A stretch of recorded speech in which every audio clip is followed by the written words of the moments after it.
সৌরভ। জীবনের ভেলকিতে আজ একটু বৃষ্টি নিয়ে বলতে ইচ্ছা করছে। এই বৃষ্টি শব্দের মাঝেই যেন এক অদ্ভুত মায়া লুকিয়ে আছে, তাই না? বৃষ্টি নামে, বৃষ্টি ঝরে পড়ে প্রেমিকের জীবনে, এনে দেয় স্নিগ্ধতার ছোঁয়া। আবার মাঠের ধারে চাষি বসে হাসে, তার মন ভরে ওঠে আশার সবুজে। দীর্ঘ তাপের পর এই বৃষ্টিই যেন শান্তির পরশ ছুঁয়ে দেয় মানুষের মনে।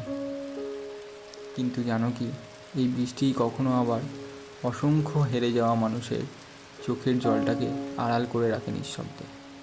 আসলে এই বৃষ্টি তো প্রকৃতির এক অনুরূপ সৃষ্টি, এক অনুভবের নাম, একটা নিঃশব্দ গল্প যার প্রতিটা ফোঁটায় লুকিয়ে আছে এক একটা জীবন।